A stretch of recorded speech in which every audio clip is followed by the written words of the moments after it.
إن الله وملائكته يصلون على النبي يا أيها الذين آمنوا صلوا عليه وسلموا تسليما صلى الله عليه وسلم. ازيكم يا بناتي، ازيكم يا اخواتي، يا رب تكونوا بخير. النهارده هنعمل مع بعضنا ام علي من الفطير المشلتت اللي بايت عندك او فاض منه شويه. هنقطعه تقطيعات صغيره ونبتدي كده نشتغل مع بعض ونشوف هنشتغل ازاي ونقول بسم الله الرحمن الرحيم.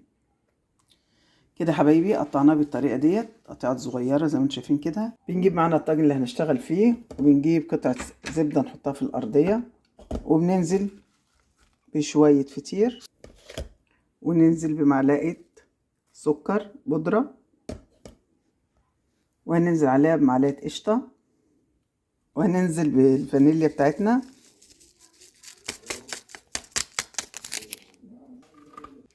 هننزل بالفطير بتاعنا كده على الوش زي ما انتم شايفين. هننزل بمعلقه سكر تاني بودره، كيس فانيليا تاني، قشطه وقطعه زبده، واخر حاجه بقى اللبن بتاعنا. كده حبايبي الطاجن بتاعنا خلصناه، هنحطه في الفرن ياخد وش ويتشرب اللبن اللي فيه. كده اطلعه لكم واوريكم شكله النهائي شكله ايه. خليكم معايا. ايه رايكم حبايبي؟ شايفين الجمال؟ تبارك الخلاق. ريحته بقى تحفه، الفانيليا وريحه القشطه والسمنه البلدي مخليها حكايه. عندك شويه فطير اعمليهم، شويه جلاش اعمليهم، عندك شويه بسكوت اعمليهم بالطريقه دي هتطلع معاكي تحفه فنيه. والا بقى الريحه ما اقولكوش.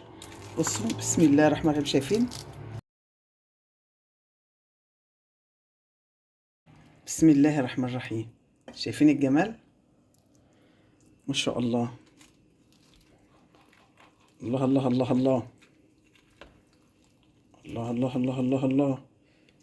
تحفة. بسم الله. والله جميلة. تحفة تحفة تحفة. كل يلا اللي قاعدة وسقعانة تقوم تعمل لها طبق زي ده أو طاجن زي ده.